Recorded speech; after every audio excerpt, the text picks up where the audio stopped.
Hello, everyone. I'm Susan Locke, welcoming you to this month's episode of Citizens Bulletin with our host, Ashley Klingensmith, who is the Pennsylvania State Director for Americans for Prosperity. Each month, Ashley brings timely reports about the work and efforts being done by Americans for Prosperity, which is one of the largest grassroots organizations in Pennsylvania and the United States. Hi, Ashley. Susan, it's great to be with you. Hi, listeners. Thank you so much for having us. Thank you for coming back to be with us again. We always look forward to your reports and are, especially during this most interesting time that we are in. Looking forward to your report today. Absolutely. No, absolutely. It's great to be here, and I hope everyone that is joining us this morning is staying well and healthy, and just, doing the best they can under what cannot be described as any other way than just very challenging and trying circumstances and times. But nonetheless, here we are. We are in the month of August, and so there are a lot of moving pieces and things happening in Washington. And so that's why I thought it would be really timely to have us joined by Thomas Fletcher, who is a member of our Federal Affairs team. He is one of 10 members of that team. So Thomas, welcome. Thanks so much, Ashley and Susan. Happy to be here. Awesome. So, hey, Thomas, I know I don't believe you've ever joined WFYL and been able to talk with the listeners here. So we want to welcome you. We want to thank you. And I'd love for you to just share a little bit about the work you do, in Washington on the Hill, kind of what that looks like. And, it seems like you have a big job with 535 individuals that you are tasked with impacting. And so would love for you to just talk a little bit about what it is you do and what you're tasked with. Sure. Happy to. Thanks again for having me. This is the highlight of my Friday, so I really, really look forward to chatting with you guys and your audience. So what we do on the government affairs team at Americans for Prosperity, we really try and drive, our agenda and the agenda that we think is on the minds of, taxpayers and, people all over the country, and really try and drive those ideas and good policies to members to where we can accomplish good policy outcomes. Obviously, that is much easier said than done. Like you said, there are 535 personalities up there. And it's in many ways, it kind of, our job resembles, pushing a large boulder up a very, very steep hill a lot of the time. So really, there is no normal day. Every day is different. I think that, we are constantly, interacting with offices and their staff, trying to push those good ideas and try to accomplish those outcomes. But we're also, frankly, having to block bad ideas too. There's a lot of those in Washington, as I think you guys and your audience would imagine. And a lot of that is really trying to work not only with members and their staffs in that regard, but also other organizations like ourselves that are not only based in Washington, but all over the country. So really, it's trying to do those good things, but also try to block bad things that are coming out of DC these days. Right, understood. And so, tell us, obviously folks know probably, or maybe not, but or heard that Congress for the very first time voted to allow remote voting. And so I believe that is exclusive to the House. Correct me if I'm wrong. Yes, that's right. Can you talk a little bit about kind of how that has transformed or impacted how you just conduct your kind of standard operating procedures, and how you've had to change a lot of those formats for conversations with members and their teams? Sure. So, as you can imagine, before coronavirus, much of my, day-to-day was, were in-person meetings with, congressional offices and their staffs and talking, about the various issues of the day.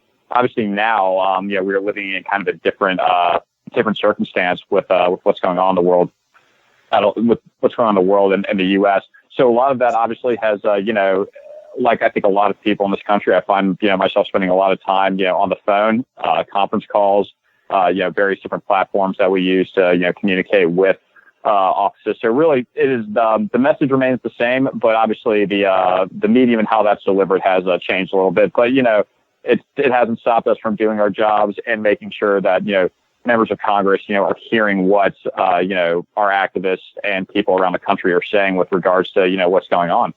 Absolutely. The World Wide Web has its benefits and drawbacks, but I'll tell you that during this kind of period of time, it's been a blessing to be able to have the capability of email, have the capability of social and digital media. And of course, still phone lines have been working and folks have been answering them, even if they've been working from home. And I know the same has applied for our state capitol. So awesome. Well, we talked back in I think it was the end of April about kind of our campaign to reject bailouts. And so, as we know, the president signed a fairly large spending package. I think $2.2 trillion could be categorized as fairly large by almost anyone across the political divide. But he signed the CARES Act into law at the end of March. And then another conversation began to happen around, another spending package that would potentially bail out states. And so I talked about that here on WFYL. We did a series of telephone town halls with members across the country. We collected thousands and thousands of pledges from activists saying that they would oppose those bailouts. We drove incredible opposition to that idea on digital and social media. And so, we did that work, we laid that groundwork, and I think what we'd like to hear from you is how the conversation has evolved or devolved. And, Congress is now back. They came back from the 4th of July recess. What are they up to? We know that they're up against, I guess, a wall when it comes to getting something done this month of August. And so can you just share a bit about what they're talking through? Congress did pass that federal bailout bill, but obviously the Senate did not take that up. And so, we heard that legislation referred to, I believe it was called the HEROES Act, from some members as almost a political manifesto, right? And that it was just loaded up with pet projects and just things wholly unrelated to COVID-19 recovery. So that passed. The Senate hasn't taken it up. And so here we are. And we know that last week, actually, the unemployment, federal unemployment insurance ran out. So we're all hearing about this on the news, yet it all seems kind of ambiguous.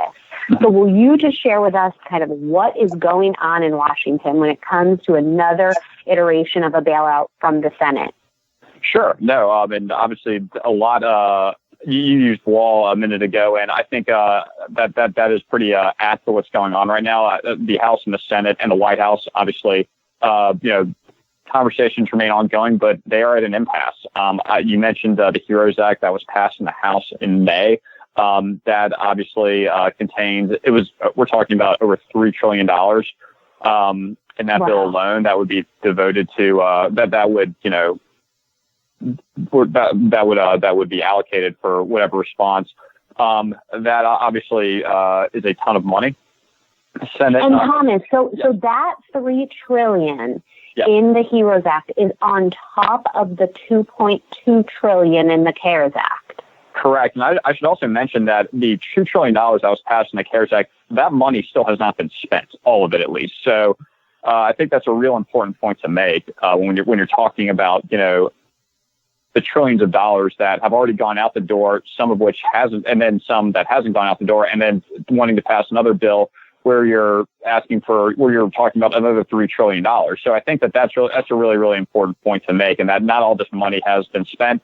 The Treasury Inspector General has actually put out a report talking about a lot of states haven't really put that money to work throughout their states. A lot of state governments have yet to really distribute that money accordingly to all the states and localities that in some cases do need the money, but it doesn't make any sense to go back. It doesn't make any sense for Congress to send them more money when they haven't even spent the money that's been allocated for them. So you can understand the frustration of a lot of people out there when we're talking about the vast sums of money. Yeah, absolutely. So what are you hearing from members of the U.S. Senate? I mean, does it seem like there's an appetite to just do something before the next recess? Is there a heightened sense of urgency because of the unemployment insurance, kind of ending, that extension ending? So I think that you're seeing a couple of different reactions that I think reflect how, the Senate is, how senators are feeling. I think some are very, very wary of passing another $1 trillion plus spending bill, considering, what I just said in terms of not all the money being spent from the previous bill. I think you'd see some lawmakers who are who, in light of what we're seeing from some employment, from some economic indicators, do want to spend more money. So it's really a whole host of, I think, emotions and, within the U.S. Senate but the point is that they really have yet to come to any kind of grand consensus on what they want to do as it relates to another COVID relief package. So I think that's the bottom line, is that we just continue to kind of wait and see if they come up with any kind of, unified position, which I think, frankly, we are, I think, a little bit of time. I think it's going to be a little bit before they do come to some kind of a consensus on that front. Got it. Okay, got it. And so the vote on, I think it's really important as an organization that's really dedicated to accountability for us to recognize some of the members that did indeed oppose the HEROES Act. So our team made many, many calls the day of that vote, and leading up to that vote, thousands and thousands of contacts into offices through email and through phone calls. And we did have two members of our 18-member delegation that kind of went against their caucus, right? And that was Connor Lamb and Susan Wild on that HEROES Act vote. And so talk to me a little bit about that day. I know there had to have been a lot of last-minute efforts, but I know that you could probably attest to the fact that sending in over 100 calls hours before that vote into those offices was pretty powerful. Absolutely. I know that, the actions not only done by our Pennsylvania state chapter, but all of our chapters really did, I think, put some members, definitely made them think long and hard about, the consequences of what this voting for this piece of legislation, would be. And again, as you said, a lot of things in the HEROES Act, absolutely nothing to do with COVID-19 whatsoever. I think that those actions done by our state chapters and the text messages, the phone calls really did have an impact. And we saw that in the final vote tally. I think 18 total. 14. 14. 14. Yeah. 14. Yeah. Which Thank is you. Incredible. Right. Incredible. Did not end up voting for the legislation, and that's a that's a big number. So yeah. I think that absolutely our organization's efforts absolutely had an impact on those members and what they chose to do and chose not to do in some cases. Well, folks, you heard it here from Thomas, who is on the ground and under the dome almost on a daily basis, that those calls, those grassroots touches into offices, whether they be via phone or via email or via text, do make a difference. And so as we navigate August, which I think just from watching the news, looks to be a pretty ugly month on the Hill, we're going to be asking you to take additional action. And so right now on AmericansForProsperity.ivolunteers.com, the very first petition you will see says, tell senators no bailouts, no bad deals. And what we want you to do is just go ahead and sign that letter which will be sent directly to the inboxes of both Senator Casey and Senator Toomey. And the only way that we are going to be able to hold them accountable, for better or for worse, whether they vote in support or in opposition to whatever bill is presented for a vote, the only way we're going to be able to hold those guys accountable is to be able to say, hey, we had 29,000 Pennsylvanians send you a note asking you to reject another $1 trillion bailout bill. And you didn't listen, or you listened, and we're grateful for that. So we can't impress enough how important and how critical it is for folks to take that action. The letter reads, the $3 trillion package that passed the House of Representatives is a model example of how politicians use crises to ram through massive bailouts and a partisan wish list.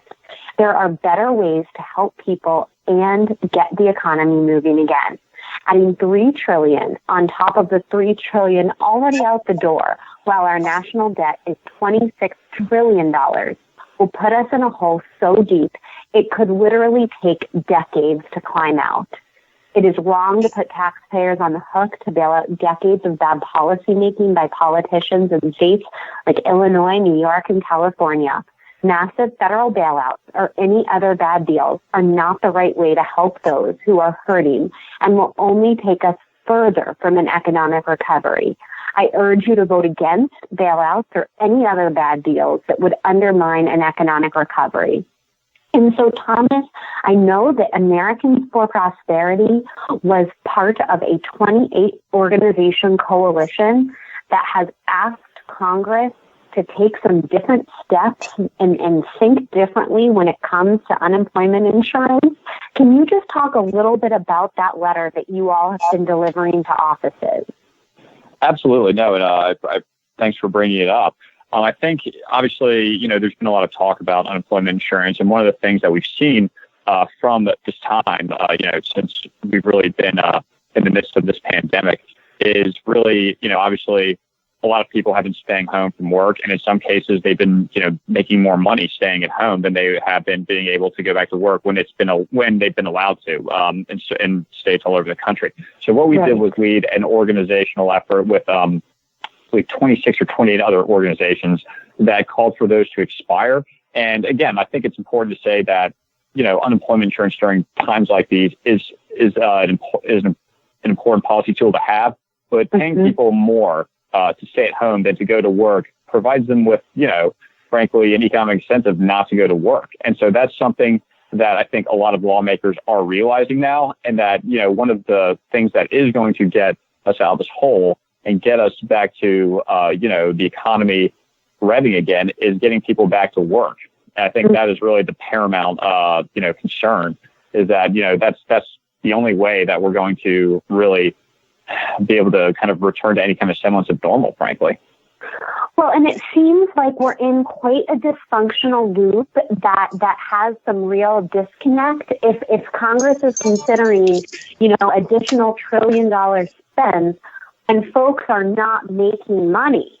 The last I heard, Washington doesn't generate any money, right? That comes from us. It comes from federal taxpayers. So if folks are not working and paying their taxes, there isn't revenue coming into Washington. So I just think it's tough for some people to understand, where is this money coming from? And ultimately, I think that causes quite concern, and quite justifiably so. But I appreciate the fact that, our organization is challenging, I think, what's become almost some lazy thinking for members of Congress. And so we so appreciate that. We've provided $1.1 trillion already to support state and local government budgets.